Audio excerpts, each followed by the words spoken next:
Good morning. This is Gaming Perspectives with Saul and Jolene. And today we're talking about when the rules confuse you. Uh-oh, that confused me all the time. So we were talking not talking, but we were exchanging emails with friends online about our games and their experiences. Our friend Morgan talked about Invisible Sun, I believe, and he was saying how some of the terms they were using were confusing him and was making it hard for him to understand the rules. I think it was more frustration that he had bought the black box thing. The cube. No, I guess that'd be the board cube, but the big black box that contains 3 books and a bunch of cards, a little statue, tokens, all kinds of stuff. And when he was reading it, he says he doesn't think he's going to play it because he's trying to read through it and having a hard time with the terms. He says they changed the terms for everything to something different to go with their world. Yeah, exactly. And Morgan's not a dumb guy. I mean, he frequently likes looking at new RPGs, reads the rules, and he likes playing exactly as the rules are stated. I think we tried, what was it, for Flames of Freedom. It was our first time we played, and I only had the advanced play test kit, or whatever it was called. He and our friend Bay were looking at the rules. He goes, "Oh, you didn't do this?" I go, "Yeah, I just thought it would be easier to do it." I ignored some of the rules, and so they go, "Oh," and May goes, "We should play with the rules." So we had another session where he ran a game, and with the rules as written. That's the kind of guy Morgan is, and I guess to a certain extent Bay, because they want to know if the game, the way it's written, is a good game. They pay more attention to the rules than you do, that's for sure. Yeah, they're a little bit more rules as written, raw. Well, and then if they don't like a rule, or there's a rule that they don't think works, then they'll explain that to you too. Right. And why they don't like it. And that you don't have to use. And then there's always the fact that you don't have to use the rules as they are written if it doesn't work for you. Yeah. That's true for any game, right? Because if you don't like something, you don't have to throw away the book. You don't have to throw away the rule set. If you like everything about this set of rules except for the setting, except for a couple things, and I think that's where Morgan and Bay come from. Well, the thing. So I went and looked up Invisible Sun. Invisible Sun, yes. And I totally agree with Morgan. The terms got me, and I literally watched 4 or 5 videos on people explaining the rules or trying to.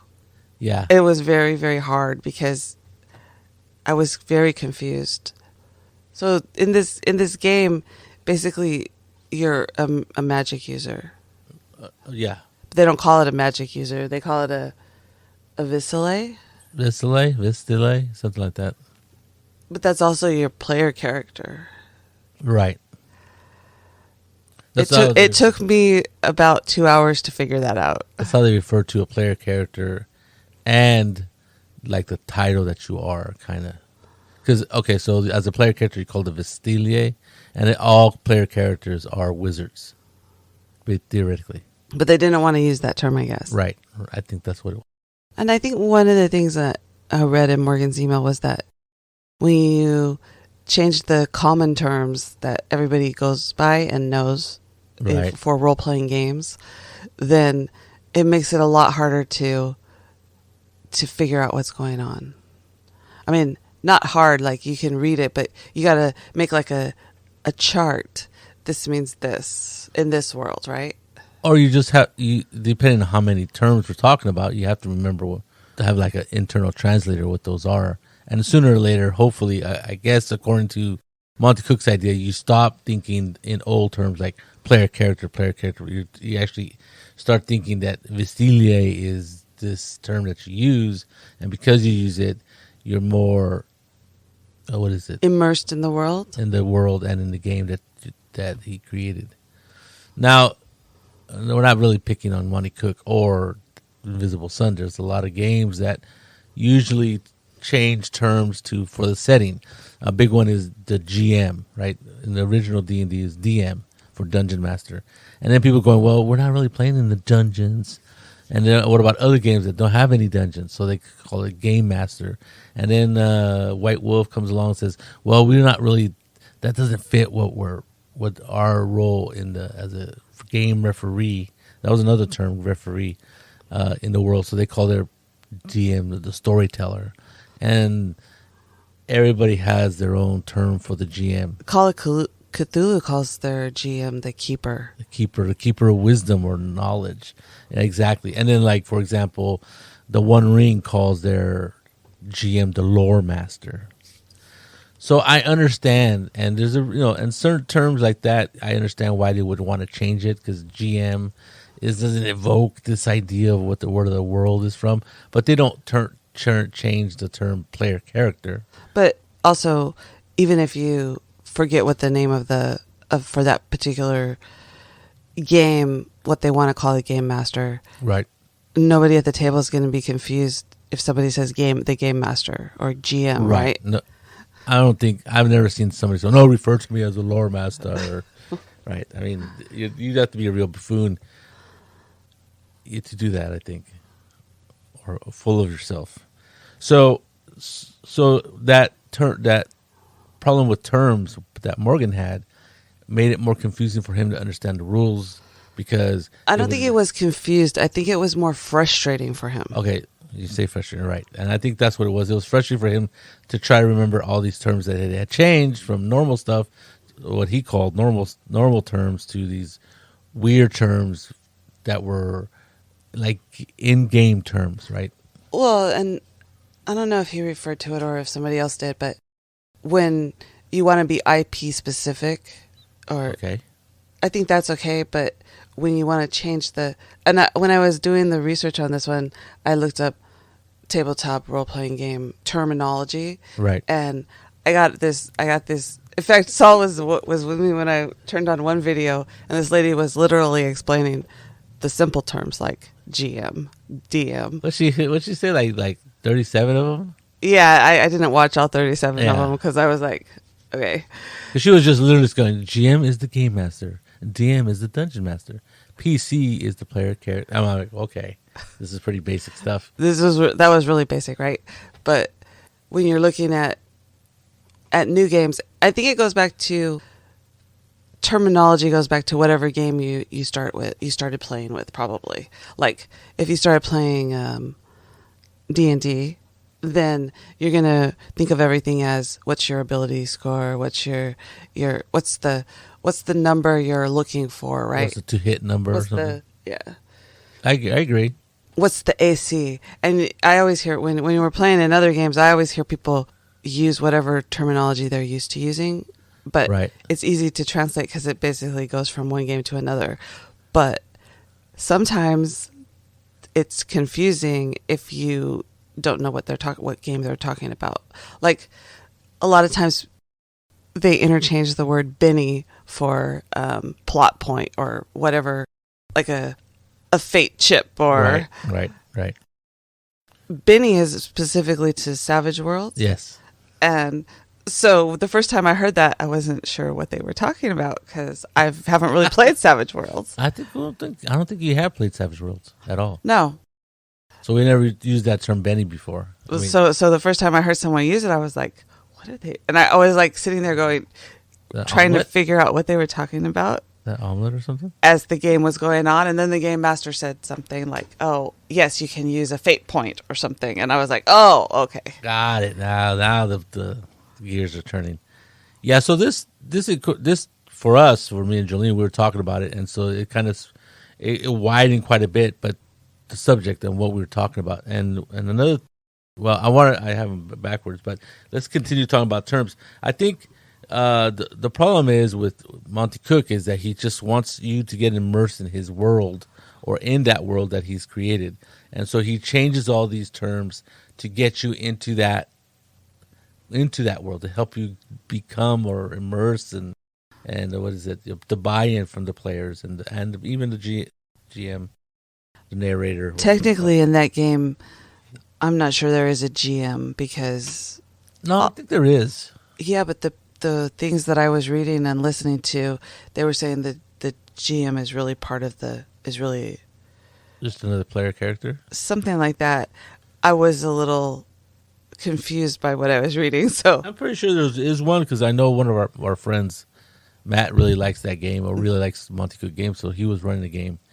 It was funny. It was at a bar in Oakland, I think it was, which was kind of a strange place to play. But yeah, he knew the owner of the bar, and they had like a little room, and so he was running that game with Honda and Jason, a couple friends of ours that we know. So he was GMing. So that does have a GM, but I think it's not as what is it? It's not like D&D GM, right? Where this is a game where players have a lot of player agency. They're coming up with their own backgrounds. Of course, everybody does that, but it's kind of a game that's really, if you have to have the players buy in, because a lot of the story and all the elements are driven by the players. That's what they meant by that. And also, they said that as you're going, they didn't want to give away spoilers, but the GM is discovering the world as you're going too, because there's things that are secrets in the game that are revealed by certain things, which it was all very confusing to me because they didn't want to tell me anything because they didn't want to spoil it for me, so I couldn't learn a whole lot about it. So everybody changes terms, right? Like, for example, I was talking to Jolene last night about the term for what's in D&D, not critical failure. Well, in D&D is I don't know what they call it when you roll a 1. Other ones are it's called a complication. Yeah, right. So it doesn't really matter what the official term for it in. So we're talking about critical failures. I think you're right. I don't think they really exist in the rules in D&D, but players or GMs or players of the game have included them because people go, "Oh, it's a critical hit. If there's a critical success, you should have a critical failure if you roll a 1." Well, yeah, because if you roll a 20, it's well, depending on what game you're playing, you either have to re-roll to confirm it, right, or it's just that you critically you hit the monster because you rolled a natural 20. Or great success, you want to call it. And that itself is used in different rules, right? Well, I'm thinking about critical success, but I'm also critical failures. In D&D, they call it critical failure because it's the opposite of a critical success. But I was telling Jolene in Shadowrun, it's called a glitch. And in other systems, they have different names. And the D20, or is it D20 or 2D20? Where it's called a complication. A complication, right. So I understand, and I'm sure Jolene does too, is that when you make a game, certain elements or certain terms are changed because it fits the world better. Yes. Right? Like a glitch is kind of like a new, more snazzier term than critical failure, or it ties better with the whole idea of this future cyberpunk kind of setting. Yes, a glitch, because it's a glitch, right? It's like when you're trying to hack into something, right? It invokes more of a what do you call it? Electronic failure, right? A glitch. Yeah, it's like there's a glitch in the system. That's kind of thing. So I understand using terms that evoke your setting. Makes sense to me. But I think you're right, where a lot of games do that, and it's perfectly non-invasive or doesn't make it frustrating and doesn't confuse you or whatever. Certain makers or certain games are trying to evoke their world and immerse you that it's almost too much. It's almost too far. So I think that's where Morgan's critique of Invisible Sun comes in, and I understand that. I mean, you're right. If you always have to try to remember or translate in your head what the terms are, and some of these are basic terms, like they don't use the term PC, player character, in Invisible Sun. They don't use terms like attributes, right? Everything has changed. Everything has a different name according to Morgan. Now, I haven't bought Critical Sun. I haven't even really looked at the rules. I've looked at the rules that other people, when we looked into this topic, other people explained the rules or wrote how the rules work. And the rules seem pretty simple, right? You roll a D10, and you apply some modifiers. But they don't call them modifiers is a problem, right? So it goes down that well where even modifiers aren't called modifiers. They're called, I think everything's called a venture, which is your culmination of your skills and your bonuses, and that's somehow going to affect the roll of the D10. So, and then they call it enhancements. Enhancements. You're right. When you have a game like that, I think it might be too much, and it definitely raises the bar for people to understand and get into the game. Well, and it's not only just terminology, right? It's how are the rules laid out? Because a lot of times I hear, and the guys I hear complaining, and they're not necessarily complaining, although sometimes they are, is that... What guys are we talking about? You, Morgan, Bay, Shannon, the people know. Mike, Felipe. Yeah. They complain that, why isn't all the combat rules together? Why did they lay this book out this way? Where you said this about Lord of the One Ring. Yes, you've expressed your discontent with the way the rules are set up, because you have to go. You can't just look at everything in chapter 1 and go, okay, these are all the rules, and then chapter. They have all of these, all of the setting and stuff. Right, the One Ring, the first edition. I haven't really looked at the second edition rules, but the first edition was very. When I read those rules and I never really got it, because there's for example, I was looking up the chart for the different stances, and the different stances tell you what you need to roll to succeed, and depending on your stance, it goes up and down, blah blah blah, and I couldn't find the chart. I couldn't find it. I looked in the thing, and it said combat. I looked in the combat chart, and I guess it's there, but the layout was really, really not conducive for easy understanding of the rules. It's beautifully written. There's a lot of stuff there that just sounds nice and is very evocative of Middle Earth, and that's what I like about the One Ring. But the rules, the way they were put together, were not very nice. Not very good for people to understand. It wasn't, and a member who helped me understand it better was Blaine.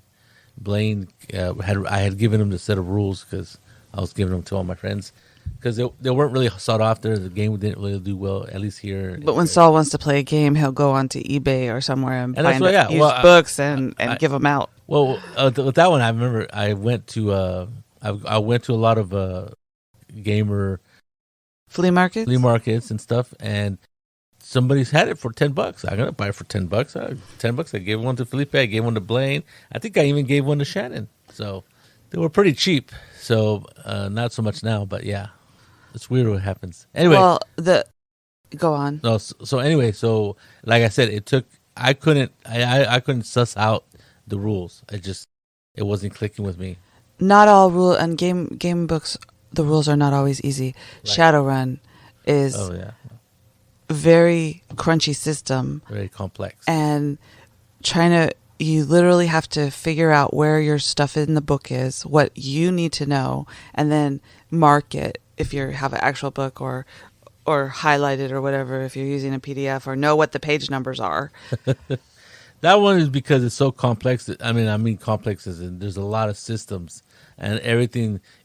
Every different character has a different system that they have to kind of know to be able to play that game. Like there's a magic system. Oh, and the magic and techno. But once you get it, it kind of makes sense, right? The same thing with everything else in that book is that it's just a lot. It's like over 550 pages of rules. The thing about gamers, though, is that... Some gamers. No, all most gamers is, if they really like a system, they'll take the time to sit down and make videos for YouTube on how to use magic in Shadowrun. Yes. They'll explain it to you because they want you to play it with...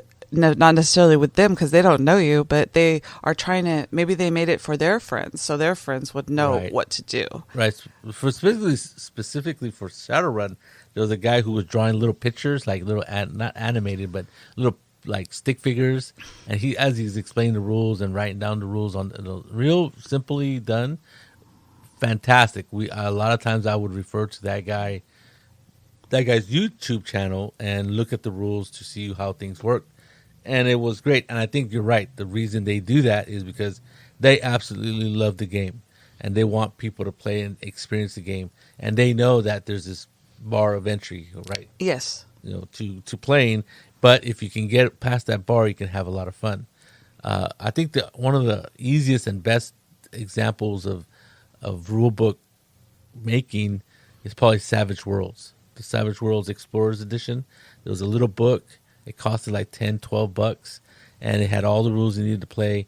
And it was just very simply written, and I'm not saying dumbly written, but there's some it was put together so you could understand the rules, right? And it was very simply done, and it was very clear. I think is what instead of simple, very clear rules. Obviously, whoever wrote them, Shane Hemsley, I think is the guy who runs Savage Worlds. He knows how to write a book, and he's very clear. Or he has a great editor. That's what it is too.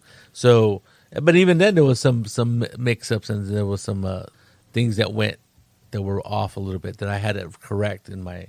They came out with a errata, but I guess that's different than actually not being clear or well-written rules. So Savage Worlds is like one of the easiest ways to get into role-playing game, as far as I know.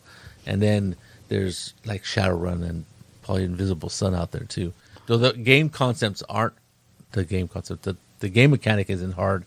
It's all these concepts that you have to try to figure out in the game for Invisible Sun. And in Shadowrun, it's more like it's just darn crunchy, right? It's just a lot of rules, a lot of subsystems.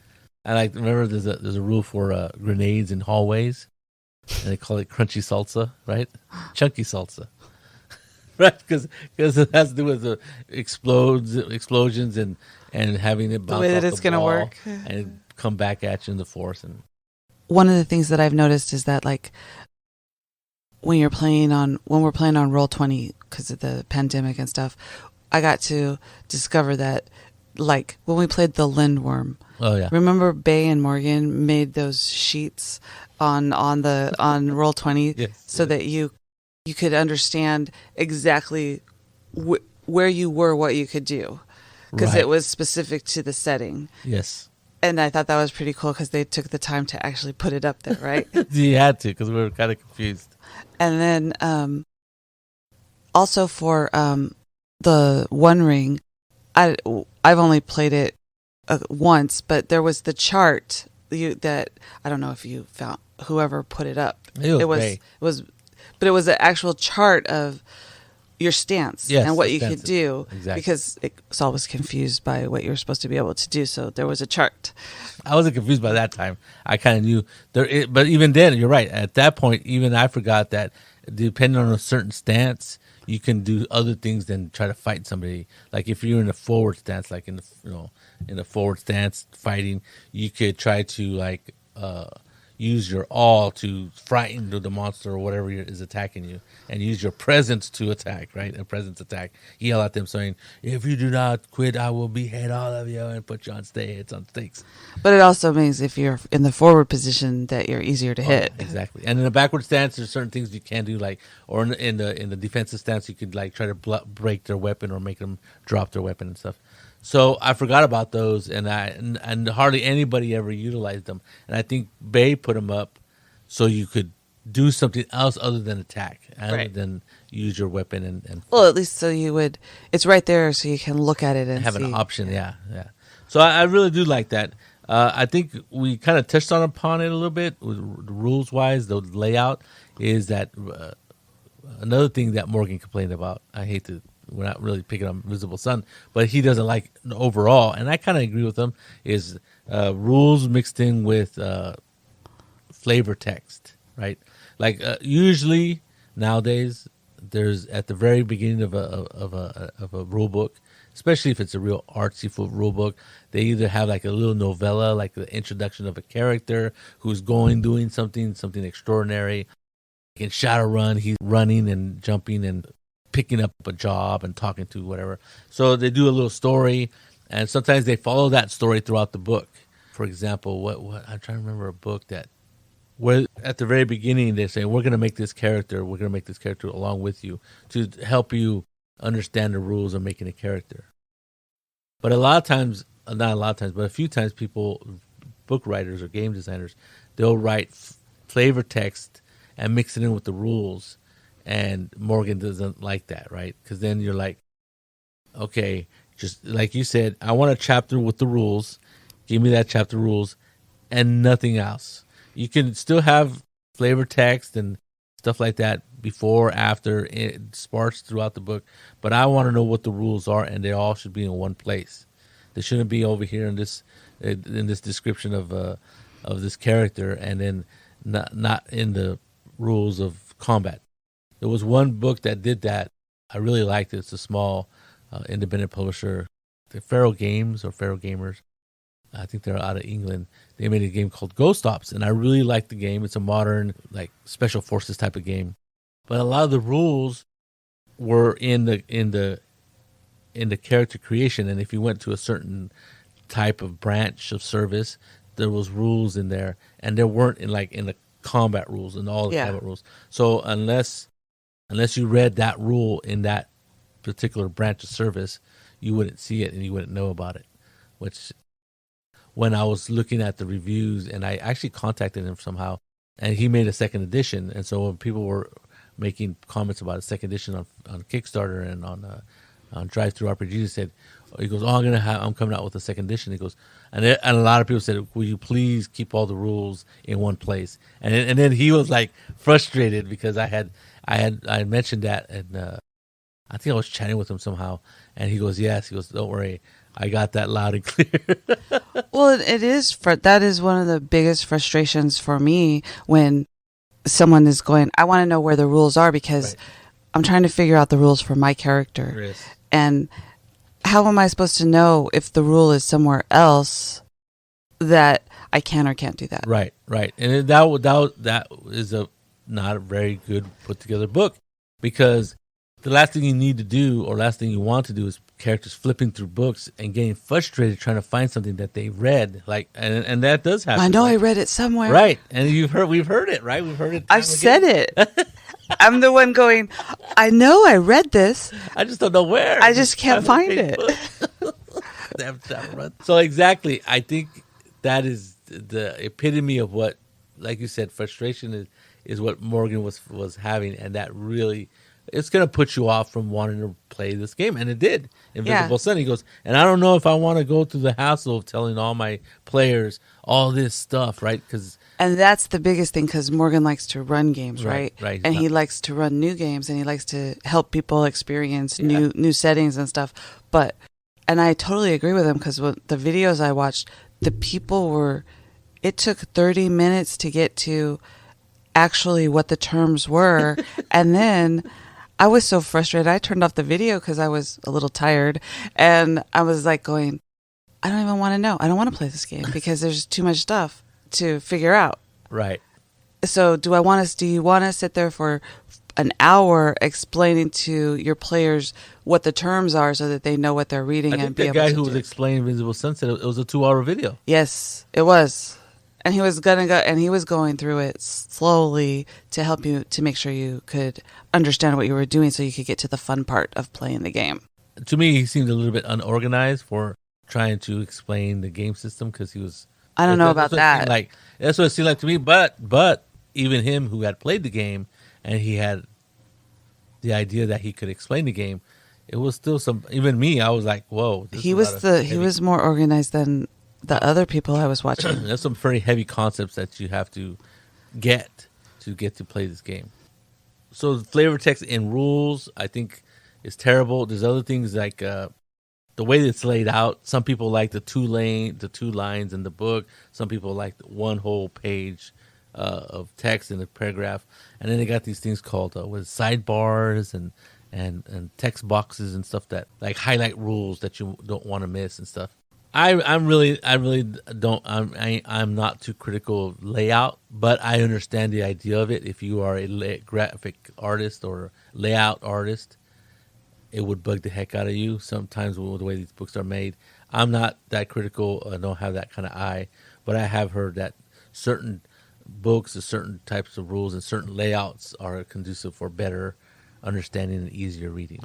It's true. I know when I was trying to learn how to use Magic in Shadowrun that they do have really good charts in the book in that particular section. Right. Because Kathy and I, she was a technomancer and I was a magic user, so, right. Which is basically the same thing. And you're either in the net or outside of it. So, but called the Matrix, I think. I'm sorry. Is it? Yes. Anyway, but the charts actually help me because then I go, okay, because it literally spells out what you can do. Yes. Oh, the talk about fade and all this other stuff. Yeah. Yeah. Which you have to know in that system for being a magic user. Right. It's not fade in magic user. No. It's called something else.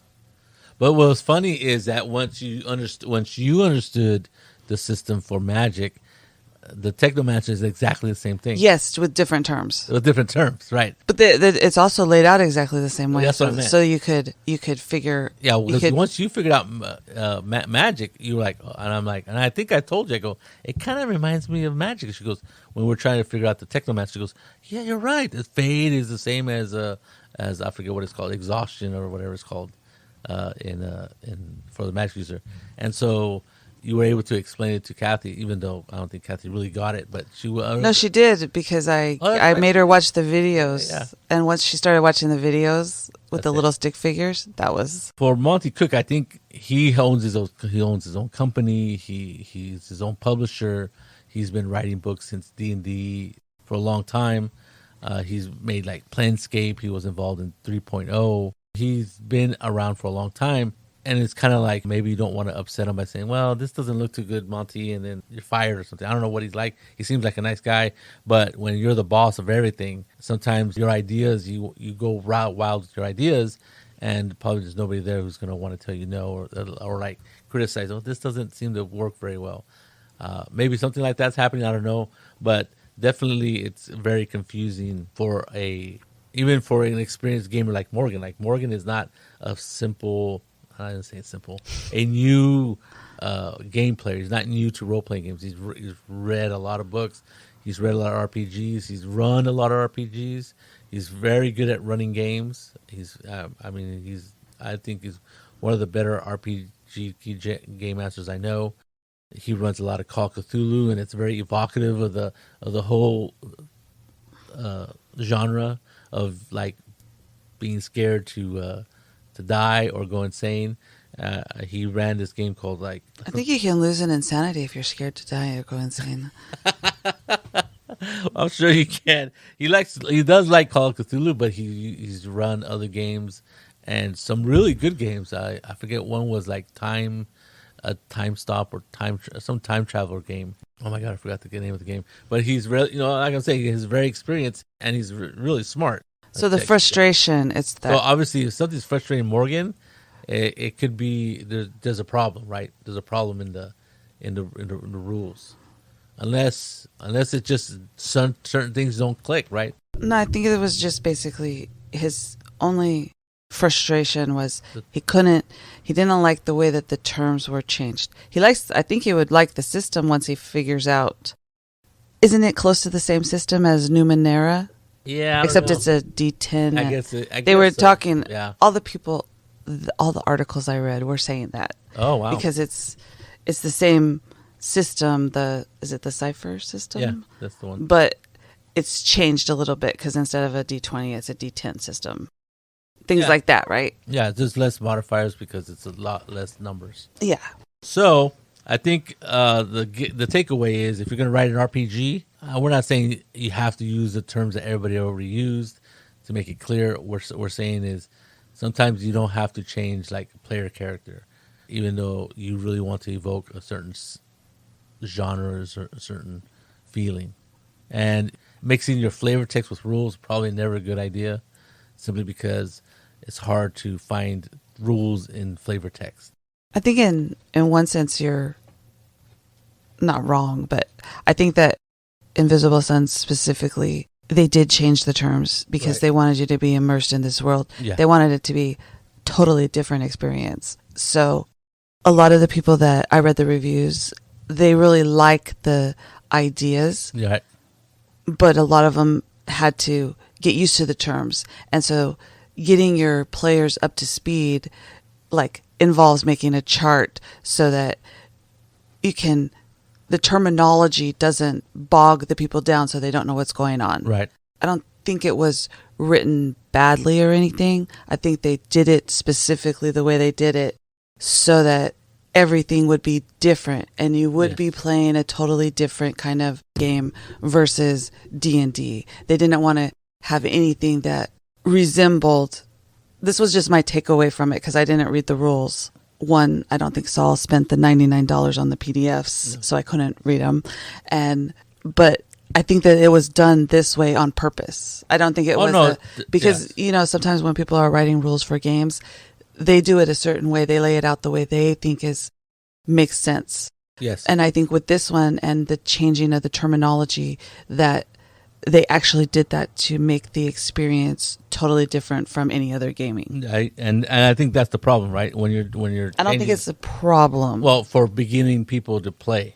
It's a buy-in thing, being able to get up to speed. That's a hurdle. That's a hurdle for people who want to play the game to just get into the game. And I think that's where the frustration comes in, trying to be able to figure out what you're reading and trying to put those terms that they're using into ideas that you already understand.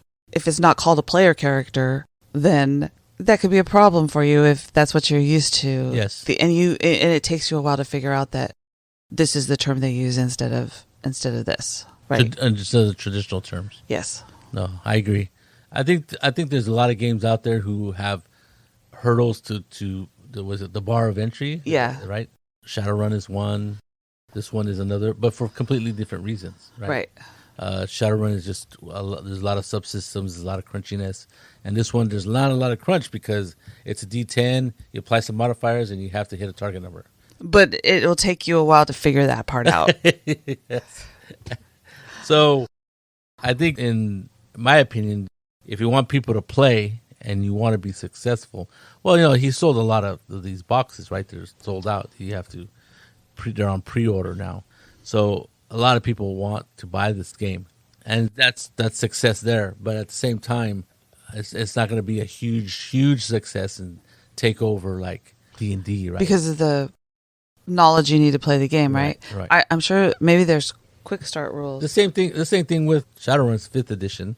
I haven't tried 6th edition, but the same thing with Shadowrun's 5th edition is the bar to entry is all these rules and this 500-page rule book.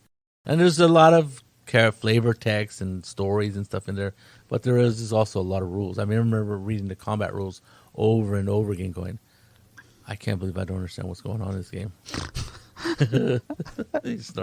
But that's true. I was in that situation, and I'm like, but I love the idea of the setting so much. See, that's what I was like, I'm going to keep at it, and I kept at it, and we kept at it, and we conquered it. That's what happens if you really, really like the concept or the setting, is you're going to take the time to figure out the rules. Right. And I think that's where Morgan got frustrated, was with it was harder to be able to figure out what you're doing. It makes it harder for you. And for Morgan, he's very, I'm going to say he's very, not task orientated. He's like straightforward. I just want to know the rules, right? And just tell me. And I understand flavor text. I understand being immersed, but the rules should not be filled. And that's not the way Monty Cook wanted to do it. He wanted you, from the get-go, he wanted you to play, this is a different game. Right. For some people, that's frustrating and too hard. I didn't even read it, and it was hard for me just trying to watch the videos because the people were taking so long they had to explain stuff to me like 4 times before they actually got to what one of the terms was. Because Morgan says the terms are all different, so that's what I'm looking for. And nobody could tell me what they were. And then finally I figured out that they were telling me the terms. Yes. I just didn't realize what the terms were. So I think that's depending on what you're going for. For me, I would make it a little bit easier.